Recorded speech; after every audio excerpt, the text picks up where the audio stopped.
All right, Richie, it is St. Patrick's Day, so we're going to do something that's pretty fun here. We're going to turn this into a competition. So if you're watching this, make sure that you comment at the end who won between me and Richie. But Richie and I are going to talk about the luckiest plays in FSU history. If we miss your play, make sure you comment below and let us know which play we missed. Richie, I don't know if you have a coin around you, if you want to flip a coin here, heads or tails, even or odd, whatever you want to do here.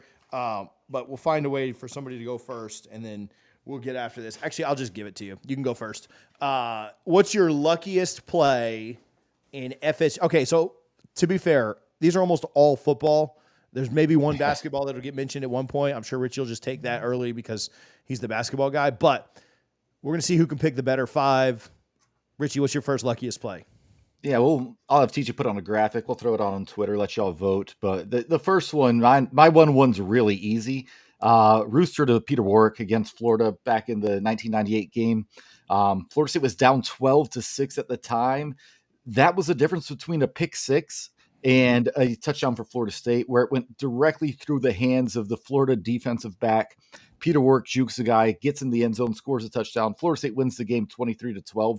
I think they lose that game if that interception is made because, like I said, that's a pick six. There was nobody in nothing but green grass in front of the Florida's defensive back.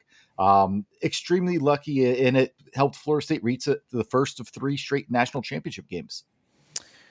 Yeah, I agree with you that to me, that's the clear number one. I'll go with this one, which again, maybe not as important, but again, I think they all kind of fall in importance here. I don't think this one is talked about enough, but I'm going to go with the Rashad Green touchdown versus Clemson. Why is that lucky? Because the defender fell down, right? Rashad still had to make the play. Like he still had to catch the ball and run in. But how often do you get so lucky in a game where your offense cannot do literally anything? 2014. Okay. Yeah. Offense was terrible that game. You had a backup quarterback. You weren't moving the ball on them. It was 3rd and long. I think you got sacked the play before. And if you don't score there, I don't see a way that you end up. So anyway, I think the defender falling down there was pretty big. You lose to a rival. You don't go to the playoff if you lose that game. Yeah, I think I was lucky. Like you were lucky the defender fell down there. So I'll go with Rashad Green's touchdown against Clemson in 2014. All right, and I believe you go again here in the. Are we going to snake this? Gentleman's snake draft. Just I'll to be take fair. I'll take it. Yeah. I did let you go first, so I'll take that. All right, I'll go with another rival then. Florida State was down 20-10, I think, maybe 23-10. Whatever it was, they were down a whole bunch to Miami, and a tipped pass down there in Hard Rock is.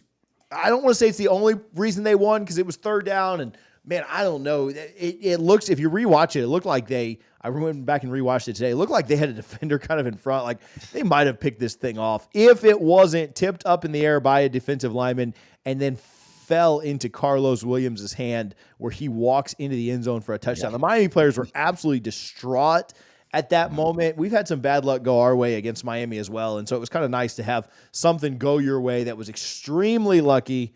There's absolutely no chance that this should have happened the way that it did.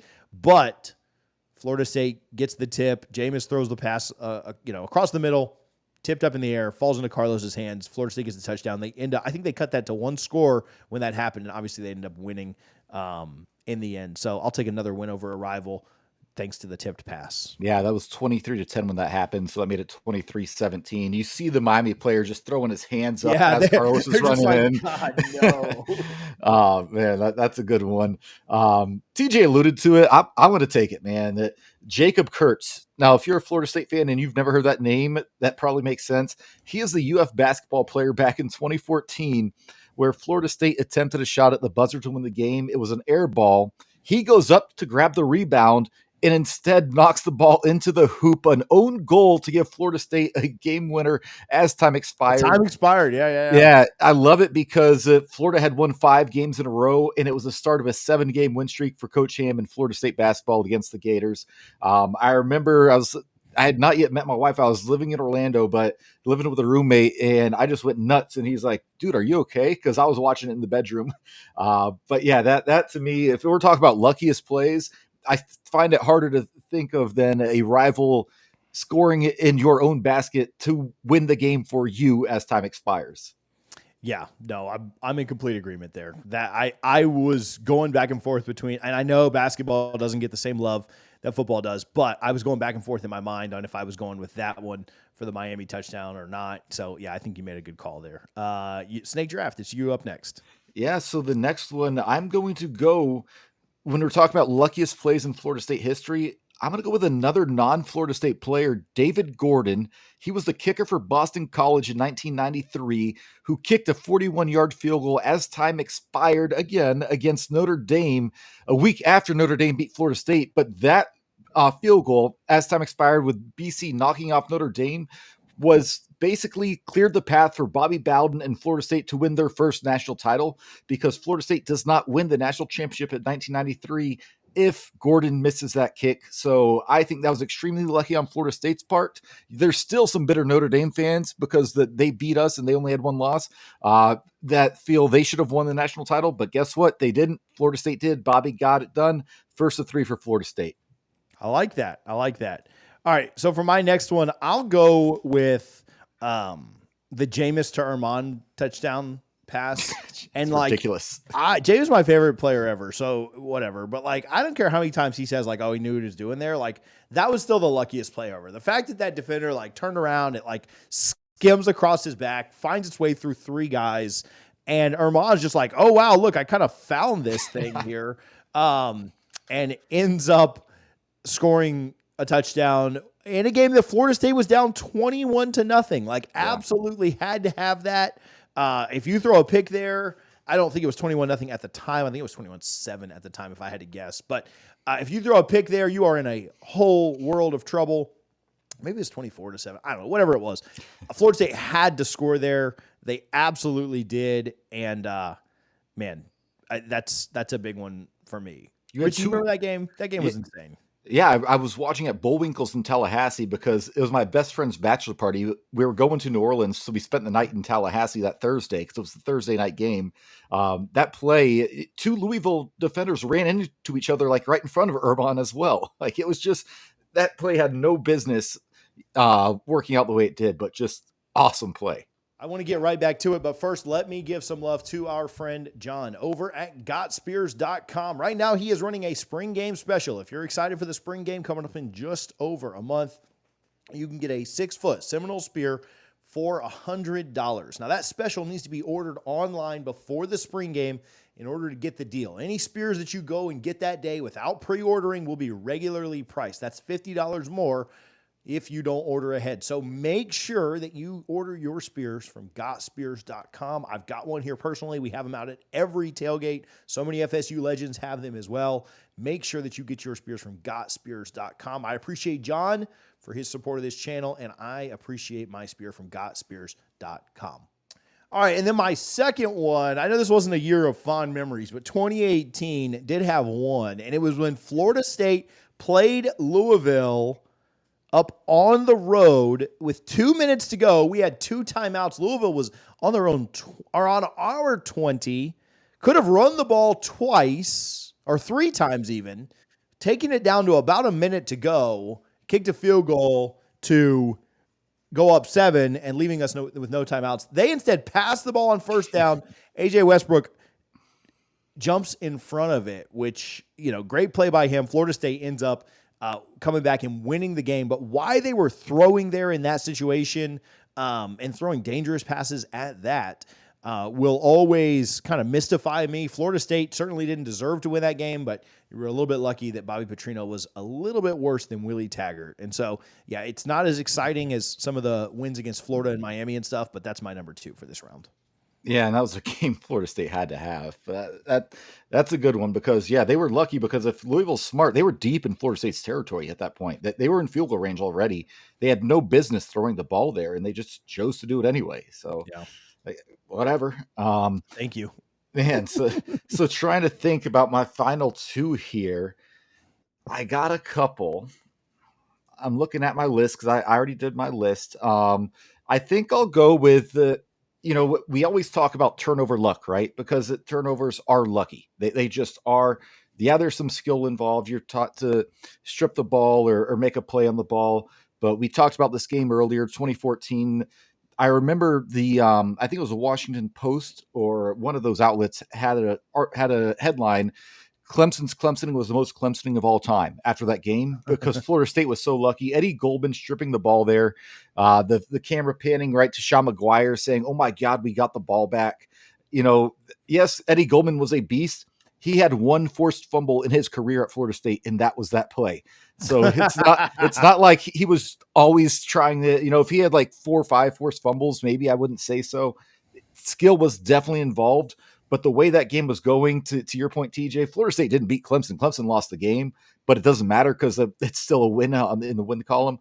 So I'm going with Eddie Goldman, just stripping the ball when Clemson really just needed a field goal there, and it's over. They win the game. Instead, Florida State comes back. They hit the long pass to Rashad. It goes to overtime. Carlos Williams, 2 carries, 25 yards in overtime after a 4th down stop on Clemson in overtime to win the game. What a fun game. I was sitting front row in the end zone where Carlos scored for that game.